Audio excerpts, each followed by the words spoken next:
안녕하세요. 책 읽는 시간입니다. 하루에 30분 혹은 10분만이라도 책과 함께하는 시간을 쌓아간다면 분명 나의 미래는 달라질 겁니다. 책 읽는 시간, 오늘은 로버트 멍어의 내 마음 그리스도의 집을 함께 읽어봅니다.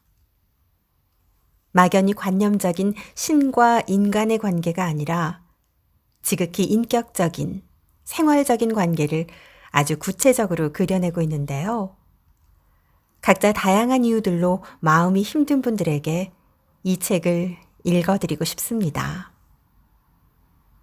내가 가장 사랑하는 그 존재가 내 마음을 거처로 삼아 늘 살기를 원한다면 가장 먼저 무엇을 해야 할까요? 아마도 청소와 정리가 아닐까요? 물론 준비가 덜 되어 있어도 상관없을 겁니다. 내가 사랑하고 의지할 수 있는 그 존재와 늘 소통하며 한 공간에서 살아간다면 금방 해결될 테니까요.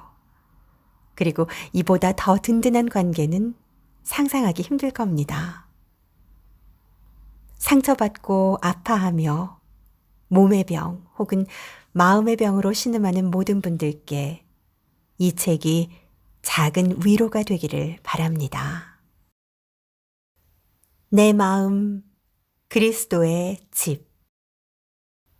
놀랄만한 기독교 교리 가운데 하나는 예수 그리스도께서 성령의 임재를 통하여 실제로 그리스도인의 마음에 들어오셔서 정착하시고 그곳에 안주하신다는 것입니다. 그리스도께서는 자신을 영접하는 인간의 마음을 거처로 삼으십니다. 믿는 자의 몸은 살아계신 하나님의 성전이 되었고 인간의 마음은 예수 그리스도의 거처가 되었습니다.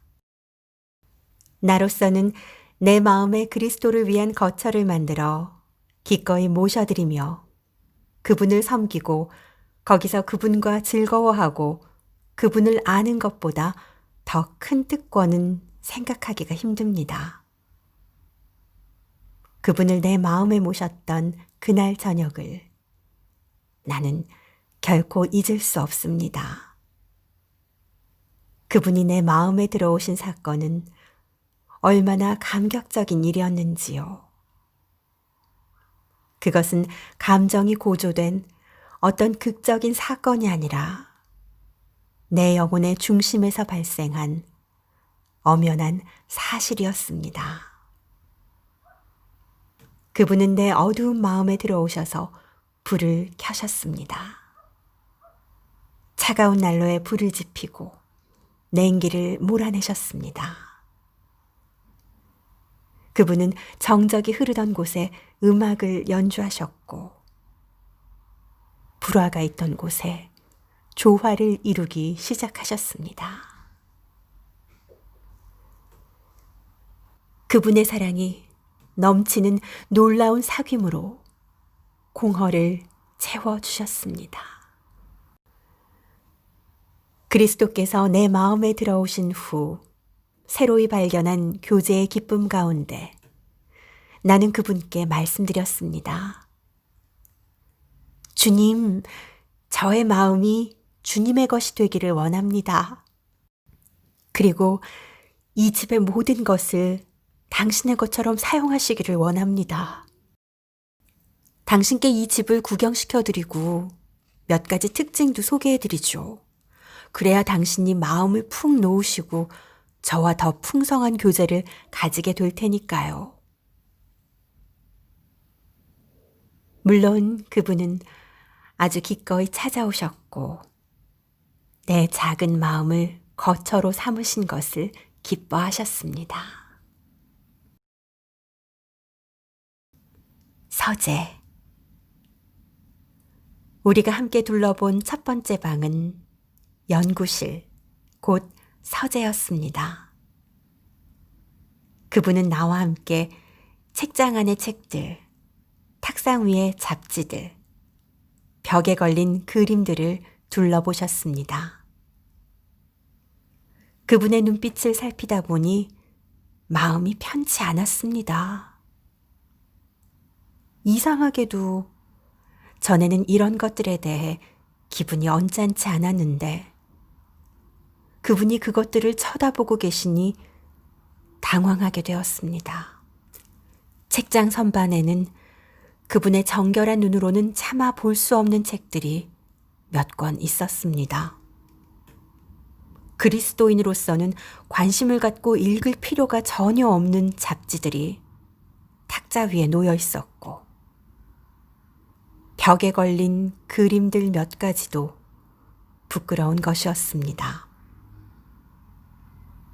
나는 얼굴을 붉힌 채 그분께 돌아서서 말했습니다. 주님, 이 방이 깨끗하게 정리될 필요가 있다는 것을 압니다. 이 방을 정리해서 바람직한 모습으로 바꾸려고 하는데 도와주지 않으시겠습니까? 모든 생각을 사로잡아 당신께 복종하도록 말입니다.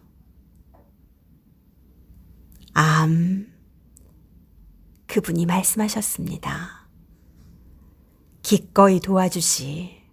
바로 그것 때문에 내가 이렇게 온 것이란다.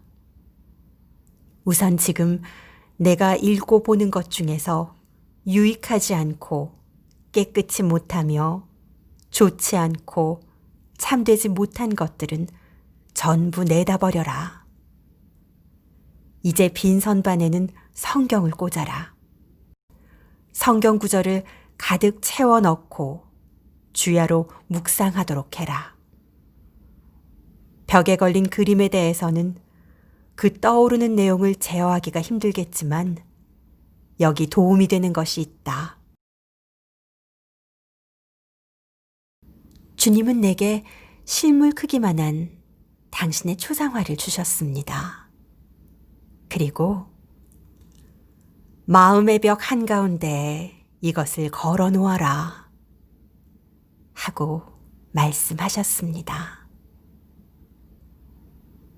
만약 당신이 이 자그마한 마음의 방 때문에 어려움을 겪고 있다면 그리스도를 그곳으로 모셔드리라는 권면을 해드리고 싶습니다. 그 방을 하나님의 말씀으로 가득 채우고 그 말씀을 공부하고 묵상하며 언제든지 그 마음의 방에 주 예수님의 즉각적인 임재가 지속되도록 하십시오.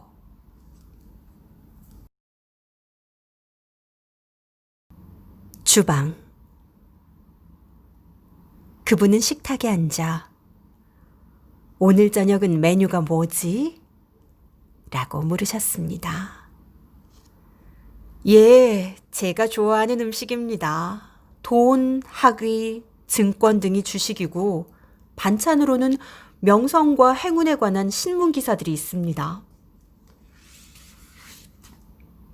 주님, 차려놓은 음식이 마음에 안 드십니까? 무엇이 잘못되었는지요? 그분이 대답하셨습니다. 나에게는 내가 모르는 양식이 있다. 나의 양식은 나를 보내신 분의 뜻을 행하는 것이다. 그분은 나를 다시 쳐다보며 말씀하셨습니다. 만일 내가 진정으로 너를 만족시켜줄 음식을 원한다면 하늘에 계신 아버지의 뜻을 행하여라. 그분이 기뻐하시는 것을 내가 좋아하는 것보다 앞세우거라. 너의 야망이나 욕망, 그리고 내 자신의 만족을 구하는 것을 중지하거라. 그분을 기쁘게 하도록 힘쓸 때 바로 그 양식이 너를 만족시킬 것이다. 우선 약간이라도 맛보지 그래? 그리고 그분은 하나님의 뜻을 행하는 맛이 어떤지를 보여주셨습니다. 얼마나 맛있었는지. 이런 음식은 온 세상 어디에도 없습니다. 이 음식만이 참 만족을 줍니다. 다른 어떤 음식도 결국에는 여전히 허기가 남을 뿐입니다. 당신의 욕구를 채워줄 주방에는 어떤 메뉴가 있습니까? 당신의 친구 되신 하나님에게 어떤 음식을 대접하고 있으며 또 당신은 어떤 음식을 먹고 있습니까? 세상에 있는 모든 것, 곧 육신의 욕망과 눈의 욕망과 살림살이의 자랑거리와 같은 자기중심적인 욕구들입니까? 아니면 하나님의 뜻을 당신의 영혼을 만족시키는 양식과 음료로 삼고 있습니까? 침실. 어느 날 우리가 함께 침실에 있을 때 주님은 침대 옆에 놓여 있는 사진을 보고 물으셨습니다. 제 여자친구 사진이에요. 라고 내가 대답했습니다.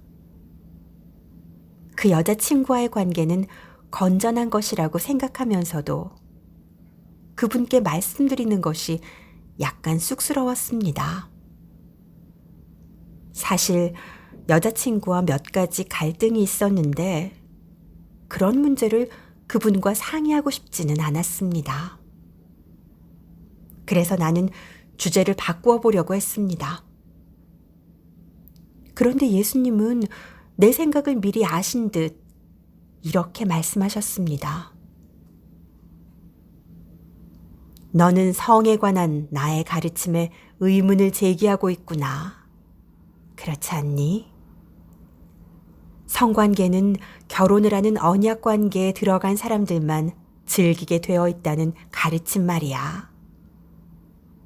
너는 내가 너에게 곤란한 질문을 할 것이라고 생각하고 있지? 나의 뜻이 인생과 사랑을 마음껏 즐기지 못하게 제한할까 봐 우려하고 있는 거야. 그렇지 않니? 맞습니다. 라고 나는 고백했습니다. 그렇다면 내가 하는 말을 주의 깊게 들어보거라. 그분은 계속해서 말씀하셨습니다. 내가 간음과 혼전 성관계를 금하는 이유는 성이 나쁜 것이 아니라 좋은 것이기 때문이란다. 성이란 신체적인 환희를 넘어서서 두 사람을 서로 깊이 사랑하게끔 묶어주는 것이지. 그것은 또 생명을 탄생시키는 창조적인 능력이야.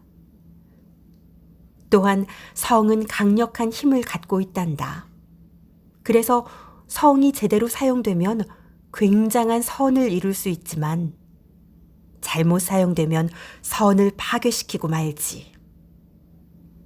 바로 이런 이유 때문에 하나님은 사랑하는 생애의 반려자 간의 헌약 안에서만 성을 경험하도록 의도하신 것이란다.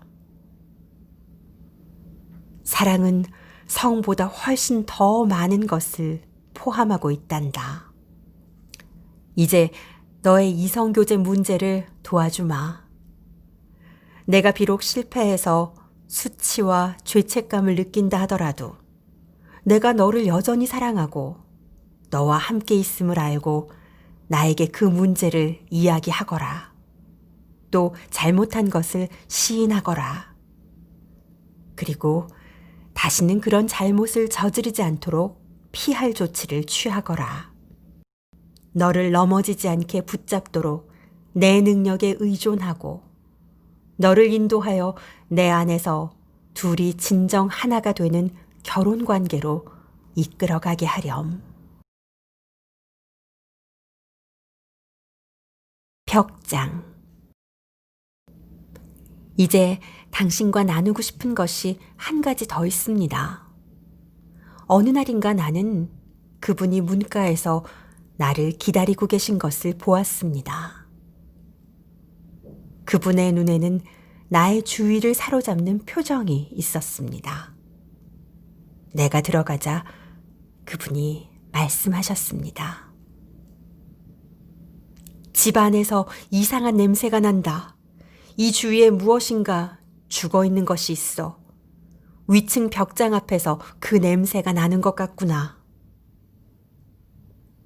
말씀을 듣자마자 나는 곧 그분이 무엇을 말씀하시는 건지 알았습니다. 층계참에는 네모지고 자그마한 벽장이 있었습니다. 나는 자물쇠를 채워둔 그 벽장 안에 보잘것없는 개인적인 물건 몇 가지를 넣어두었습니다. 아무에게도 알리고 싶지 않고 더구나 그리스도께는 보이고 싶지 않은 것이었습니다. 그것들이 죽은 것이고 썩은 것임을 알았지만 그래도 나는 그것들을 사랑했고 그것들이 필요했습니다. 그 때문에 그것들이 벽장 안에 들어있다는 것을 인정하기가 두려웠습니다. 그것은 옛 생활의 찌꺼기들로서 악한 것은 아니라 해도 그리스도인에게는 합당치 않은 것이었습니다. 나는 마지못해 그분과 함께 계단을 올라갔습니다. 올라갈수록 냄새는 더욱 심해졌습니다. 그분은 문을 가리키면서 말씀하셨습니다. 저 안에 죽은 것들이 있구나. 나는 화가 났습니다. 그것은 내가 비밀을 넣어둘 수 있는 유일한 방이었습니다. 나는 그분께 서재, 주방, 거실, 작업실, 오락실, 침실 등을 모두 보여드렸는데 이제는 자그마하고 네모진 벽장까지 요구하시다니 말입니다. 나는 마음속으로 이렇게 말했습니다. 이건 너무하잖아. 이 열쇠는 드리지 말아야겠다. 자, 그분은 내 생각을 읽은 듯이 말씀하셨습니다. 만약 내가 이런 냄새를 맡으면서까지 여기 머무를 것이라고 생각한다면 그건 오해다. 베란다 뒤편으로 내 침대를 내어놓아야겠구나. 도저히 이런 냄새를 맡을 수가 없구나.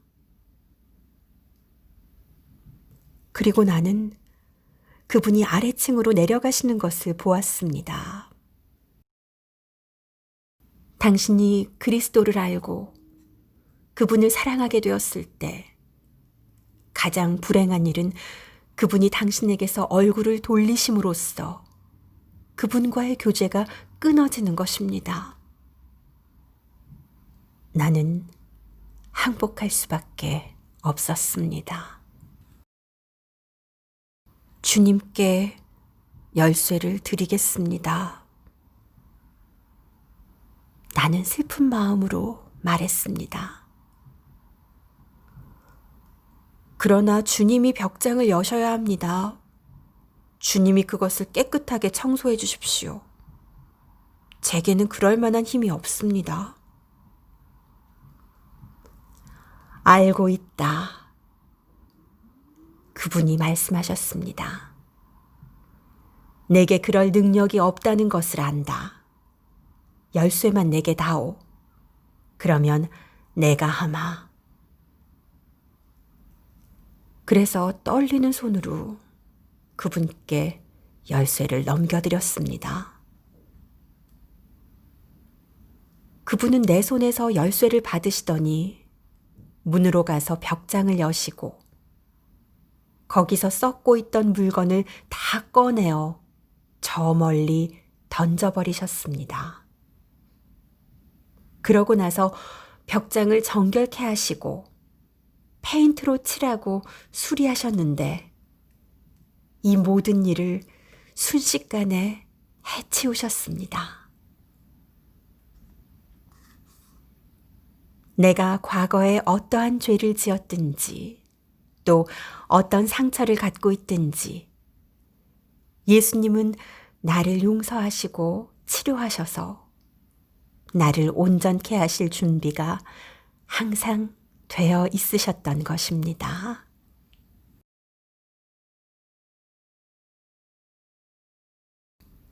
명의 이전. 그 후에 내게 한 가지 생각이 들었습니다. 어느 한 방을 청소하면 다른 방에 다시 먼지가 쌓이고 2층을 청소하기 시작하면 1층이 벌써 먼지투성이가 되었어. 나는 정결한 마음과 순종의 삶을 계속 유지하느라고 너무 피곤하고 지쳤어. 나는 그것을 감당할 수가 없어. 나는 서둘러 금고로 달려가서 재산과 부채 및 가옥의 부지와 매매 조건이 명시되어 있는 집문서를 꺼냈습니다. 그리고 황급히 돌아와서 간절한 마음으로 서명을 한 뒤 무릎을 꿇고 영원히 그분의 소유가 되도록 넘겨드렸습니다. 저 여기에 제 존재와 모든 소유가 있습니다. 이제 당신이 집을 운영하여 주십시오. 저는 단지 심부름꾼과 친구로서 당신 곁에 있겠습니다. 그분은 그날 나의 삶을 받으셨습니다. 그래서 나는 당신에게 그리스도인의 삶을 사는데 이보다 더 좋은 방도가 없다는 것을 말씀드릴 수 있습니다. 그분은 그리스도인의 삶을 아름답게 하고 또 그 삶을 사용하는 방법을 알고 계십니다. 그리하여 깊은 평화가 내 영혼 위에 자리 잡은 것입니다. 영원토록 나는 그분의 것이요. 그분은 나의 것입니다. 그리스도께서 당신의 마음 속에서도 모든 것의 주인으로 정착하시고 안주하시기를 바랍니다. 책 읽는 시간, 로버트 멍어의 내 마음 그리스도의 집을 읽었습니다. 여러분의 거실에, 침실에, 그리고 주방에 그리스도 예수께서 지금 함께 앉아 계십니다.